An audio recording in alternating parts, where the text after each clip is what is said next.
It was the biggest new vehicle launch in the entire auto industry in 2023, and some would say the most important product launch in decades. Tesla's Cybertruck is now on the roads, albeit in a limited fashion, and everywhere it goes, it is turning heads. No curves to be found in this design, unlike the rest of the car industry. The Cybertruck instead features sharp angles that make it look like a triangle on wheels. The design is controversial, polarizing, no doubt, but is it as different as the looks would suggest? With more on this, let's go to James Lalli, Automotive Analyst, based right here in Montreal. Hi, James. Good morning. So, why did Tesla go with such a polarizing design? People want trucks. People buy trucks. You see the market. North Americans love trucks. They'll buy a regular truck, no problem. Why do you think Tesla went with the triangle on wheels? Yeah, what you're saying is true. The truck market's actually the biggest, consumer light vehicle segment that's, in North America. So people do love traditional trucks, and the truck, the way the truck looks hasn't really changed in the past 80 years. So for sure, Tesla definitely did something radical, something some would say risky, in designing the truck the way that they did.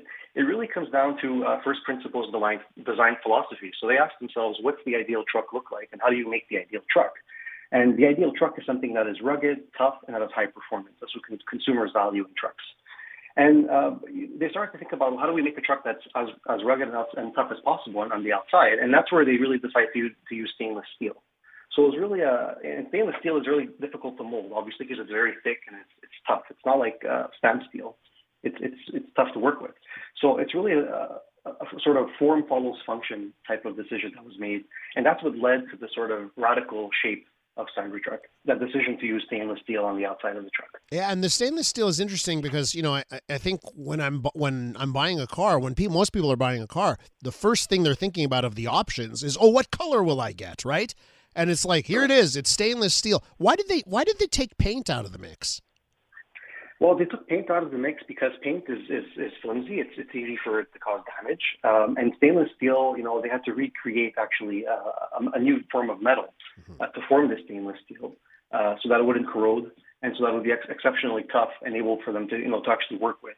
Tesla is unique in that they share a core competency with SpaceX in material science. The executive that leads the material science part of the business for SpaceX is the same person that works for Tesla. So there's a shared competency there.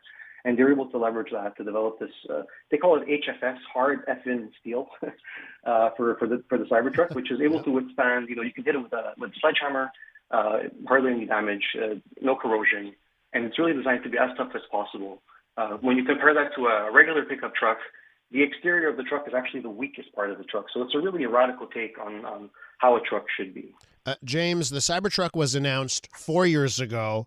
Took 4 years for them to do those first few limited deliveries last week. When it was officially launched last week, how did it meet or not meet the expectations you and others in the industry had? I think for the most part, it met the expectations. The thing that I think most people were surprised by, which in hindsight maybe they shouldn't have been, was the price. When Tesla announced the truck, the prices were much lower, but of course, there's been a lot of change in the market since 2019. The price of everything has gone up with inflation.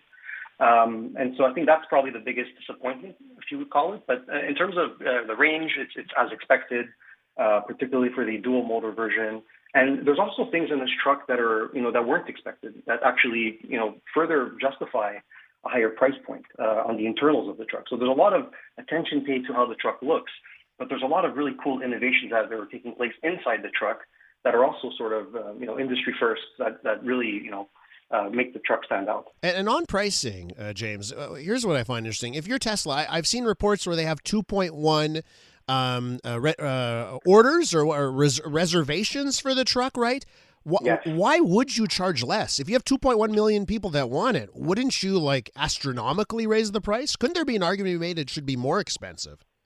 Yes, absolutely. So the price is always a function of the market, right? So the market has organically increased. The average truck sold this year is much more than it was back in 2019. So of course Tesla needs to adjust for the market, but it's also the value that the product brings to the customer and the value of the truck.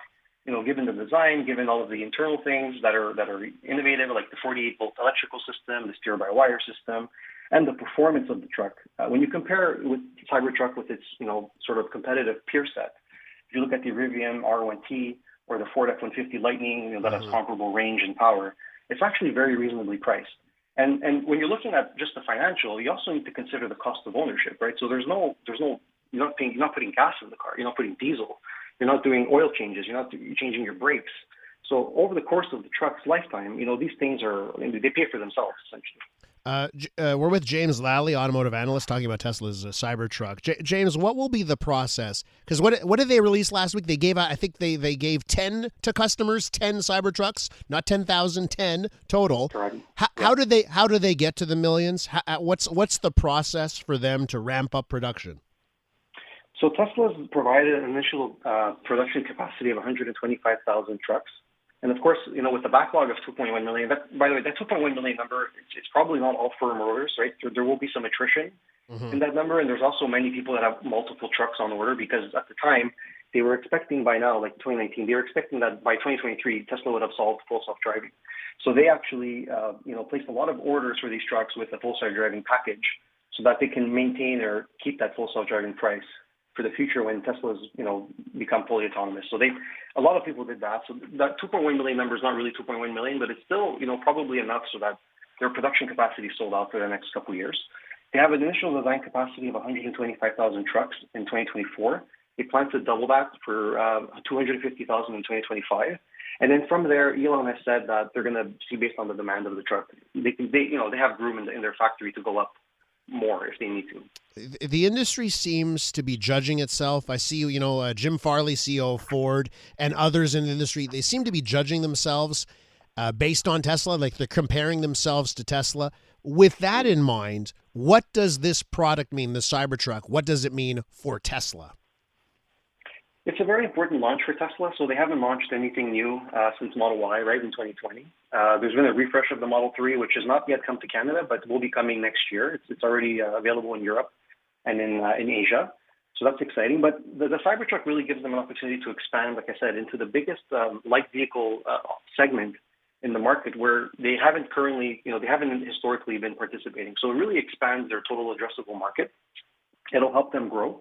And that also will provide a halo effect. So people will see this thing on the road and they'll stop and they'll say, wow, what is this? And they may not want to buy a truck, but just by informing themselves about this truck, they will inevitably fall on Tesla's website and they'll learn about the Model S or the Model 3 or the Model Y. So there's other options that people can obviously learn from. And the Cybertruck will, we think that Cybertruck will have a halo effect on the overall Tesla brand. And the technologies that come in Cybertruck will eventually make their way into the other vehicles as well.